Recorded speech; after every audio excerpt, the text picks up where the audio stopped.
All right, we're going to continue our studying on the lost books of the Bible that they decided to remove. I don't care. We're going to continue to tear apart these books because people want to know what these books are about. And if they confirm what's in the 66 and they confirm prophecy, then I don't know why we're not concerned with reading and learning and understanding that these books are important and we should know them, especially for following the Messiah. This is the copy of the testament to Ashashur, what things he spoke to his sons in the 125th year of his life. For while he was still in health, he said to them, Hearken, you children of Ashashur, to your father, and I will declare to you all that is upright in the sight of the Lord. 2 ways have God given to the sons of men, and 2 inclinations, and 2 kinds of action, and 2 modes of action, and 2 issues. Therefore all things are by twos, one over against the other. For there are 2 ways of good and evil, in which with these are the 2 inclinations in our breast, discriminating them. Therefore, if the soul takes pleasure in the good inclination, all its actions are in righteousness, and if it sin, it straightway repents. For having its thoughts set upon righteousness and casting away wickedness, it straightway overthrows the evil and uproots the sin.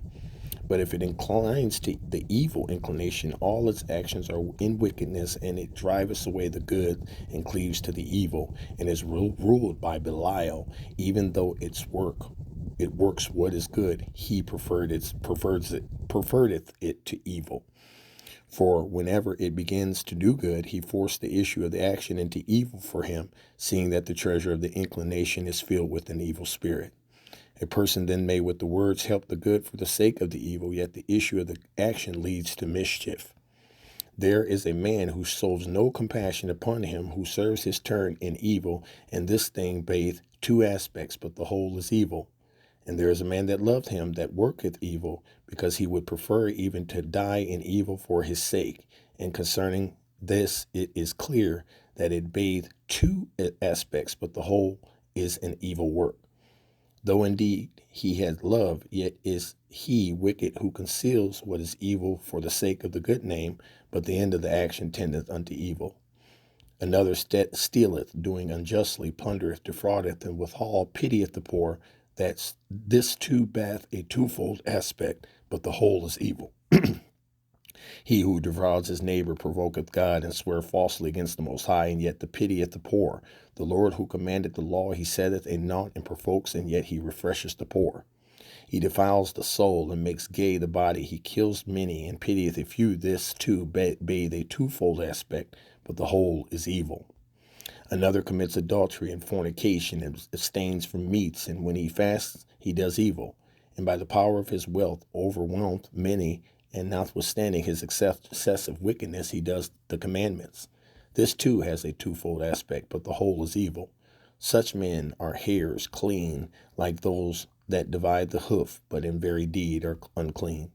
For God in the tables of the commandments has thus declared, But do not you, my children, wear 2 faces like unto them, of goodness and of wickedness, but cleave unto goodness only, for God hath his habitation therein, and men desire it. But from wickedness flee away, destroy the evil inclination by your good works, for they are double-faced, serve not God, but their own lusts, so that they may please Belial, and men like unto themselves. For good men, even they that are of a single face, though they be thought by them that are double-faced to sin, are just before God. For many in killing the wicked do 2 works of good and evil, but the whole is good, because he uproot and destroy that which is evil. One man hates the merciful and unjust man, and the man who commits adultery and fasteth. This too has a twofold aspect, but the whole work is good, because he follows the Lord's example, in that he accepts not the seeming good as the genuine good. And another desires not to see good day with them that not, lest be defiled his body and pollutes his soul. This too is double-faced, but the whole is good. For such a man are like to stage to hinds, because in the manner of wild animals they seem to be unclean, but they are altogether clean, because they walk in the zeal for the Lord, and abstain from what God has hated, and forbid it by his commandments, warding off the evil from the good. You see, my children, how that they are two in all things, one against the other, and one is hidden by the other. And wealth is hidden in covetousness, and calamity, drunkenness, and laughter, grief, and wedlock, profligacy. Death succeeded to life, dishonor to glory, night to day, and darkness to light, and all things are under the day, just things under life. Unjust things are under death. Wherefore also eternal life awaiteth death. Nor may it be said that truth is a lie, nor right wrong, for all truth is under the light, even as all things are under God. All these things, therefore, I proved in my life, and I wandered not from the truth of the Lord, and I searched out the commandments of the Most High, walking according to all my strength with singleness of face unto that which is good. Take heed, therefore, you also, my children, to the commandments of the Lord, following the truth with singleness of face. For they are the double-faced, they that are double-faced are guilty of a twofold sin. For they both do the evil thing, and they have pleasure in them that do it, following the example of the spirits of deceit and striving against mankind. We find that again in the book of Romans, when Paul told that same thing to the Roman church, the church in Rome, about taking pleasure in those that are doing evil. Do ye therefore, my children, keep the law of the Lord, and give not heed unto evil as unto good, but look unto the thing that is really good, and keep it in all commandments of the Lord, having your conversation therein, and resting therein. For the latter ends of men do show their righteousness or unrighteousness when they meet the angels of the Lord and of Satan. For when the soul departs troubled, it is tormented by evil spirits, which also it served in lust and evil works. Wow.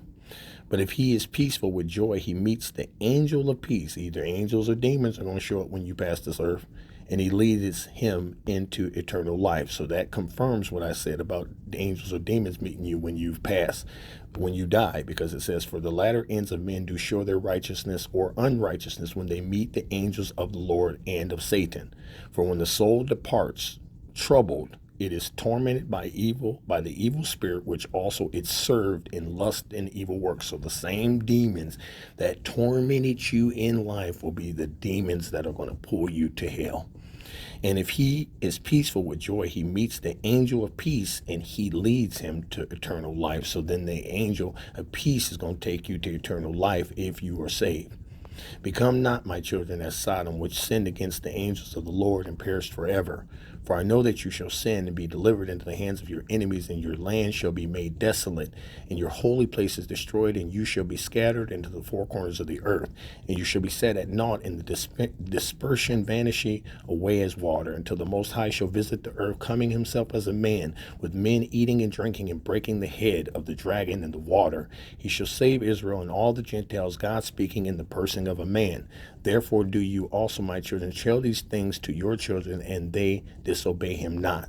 For I have known that you shall certainly be disobedient, and certainly act ungodly, not giving heed to the law of God, but to the commandments of men, being corrupted through wickedness. And therefore shall you be scattered as Gad and Dan, my brothers, and you shall not know your lands, tribe, and tongue. But the Lord will gather you together in faith through his tender mercy, and for the sake of Abraham, Isaac, and Jacob. And when he had said these things unto them, he commanded them, bury me in Hebron.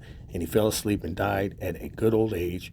And his sons did as he commanded them, and they carried him up to Hebron and buried him with his fathers. That concludes this segment on our book studies on the lost books. This is the Testament of Ashishur. Please like this video, share this video, subscribe to our YouTube channel, and don't forget to visit us online at www.kns-ministries.org. Yours truly, Minister ML. Be blessed on purpose.